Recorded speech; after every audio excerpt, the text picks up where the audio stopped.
Sticking in the UK then, quite a bit of publicity over the last few days and a couple of weeks over the Horizon IT scandal in the UK Post Office. Now, this drama series, Mr. Bates versus the Post Office, has been getting lots of coverage and so on. But just to remind everybody what this is about, the Post Office installed an IT system which was absolutely full of bugs into various post offices around the country. And of course, these were run as a franchise. So the people, the sub-postmasters running these places were effectively self-employed. They were, of course, required to account for every penny. And the Horizon IT system was supposed to maintain records of all the financial transactions that went through the post offices. But the problem was, as I say, this software was full of bugs. And as a result, discrepancies appeared between what the sub-postmasters said they were processing and what the IT system said they were processing. The post office maintains its own capability for investigations and prosecutions. It prosecuted many of these sub-postmasters. Some of them went to prison. Some of them committed suicide following everything that happened. Many of them went bankrupt and lost everything. And of course, it all turned out to be completely fraudulent on the part of the post office and Fujitsu, the company that was providing the IT system. Of course, nobody from the post office nor from Fujitsu has gone to prison for what happened. It was only the sub-postmasters that did. And in the meantime, of course, not only are the post office now dragging their feet over paying compensation to those affected, although some people are dead, so they can't receive compensation. In the meantime, they've been paying their own managers extra bonuses if they've done particularly well during the inquiry, the public inquiry, which is going on at the moment. So anyway, this is the website for the Post Office Horizon IT inquiry.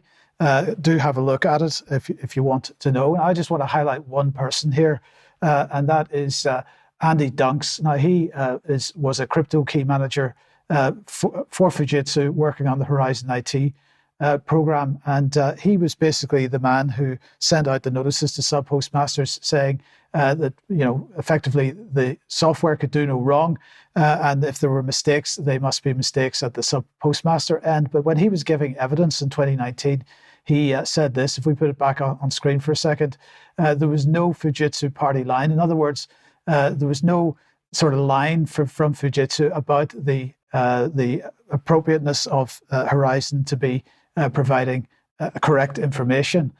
Unfortunately, that turned out to be untrue. And when Justice Fraser reported on that evidence, he said, Mr. Dunks expressly sought to mislead me by stating that there was no Fujitsu party line when it came to the contents of drafting witness statements about audit records for legal proceedings. There plainly is. It was used in the Fujitsu statements in 2010, and it was used by him in his statement for the Horizon Issues trial. Now, Fujitsu then, the senior manager at Fujitsu, wrote to Darren Jones, MP, about this. And in this letter, which is part of the public record, he said that in many cases, employees and key decision makers are no longer working at Fujitsu. If it emerges that any current employee intentionally misled the court or otherwise failed to meet the standards expected from Fujitsu, then they will be dismissed. And again, it's quite interesting that Mr. Dunks has not been dismissed, despite the fact that the judge found that he had, in fact, attempted to mislead the court. So that is the situation there. I'm just going to make the point very briefly that, Ben was talking about AI there. At the base of this whole thing is an unwillingness by anybody to accept the possibility that the software was wrong. And so individuals were taken to court, prosecuted, and found guilty of crimes they did not commit because the software said so.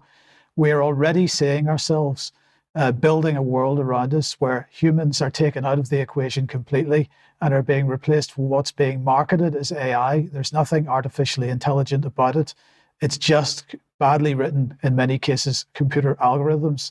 We are setting ourselves up for a major fall here, Ben, and I think we need to really consider that in the coming months.